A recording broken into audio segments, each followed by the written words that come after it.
Class daily వస్తున్నారా absent అవుతున్నారా? Private స్కూల్కి ఎట్లా వెళ్తున్నారో అట్లనే రావాలని చెప్పాను కదా, గవర్నమెంట్ స్కూల్ కూడా. మరి శుభ్రంగా స్నానం చేసి స్కూల్ డ్రెస్ వేసుకుంటారా? చేతులు వాషింగ్ ఎట్లా చేస్తున్నారు? తాతయ్యలు ఉన్నారు కదా, వాళ్ళు బీపీ షుగర్లు ఇక్కడ చూస్తాం. మేడం వస్తారు, ఇక్కడ నేను కాదు, ఇంకొక మేడం ఉంటుంది, ఎమ్మెల్యేస్పీ మేడం అని.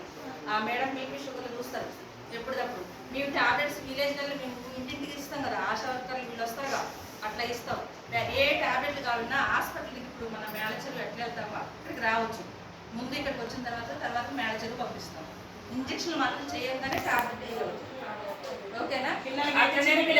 ప్రెగ్నెన్సీ వాళ్ళకి ప్రెగ్నెంట్ వాళ్ళు వస్తారు కదమ్మా, ప్రెగ్నెంట్ వాళ్ళు వచ్చినప్పుడు ఎత్తు బరువు ఐటమ్ చూస్తాం, వాళ్ళు కూడా వినియోగించుకోవచ్చు.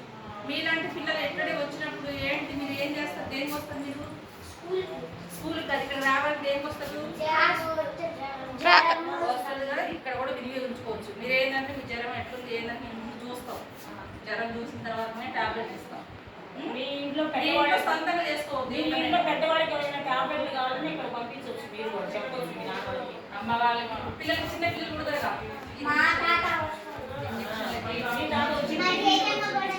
జేజమ్మ కూడా వస్తుంది కదా, అట్నే పంపించడం. తెలియని వాళ్ళు ఎవరైనా ఉంటారు కదా, ఇంకా అక్కడ హాస్పిటల్ ఉంది, ఇక్కడ మందులు ఇస్తారు, వేరే డాక్టర్లు వచ్చారు, అక్కడ చూపించుకోండి అని చెప్పండి.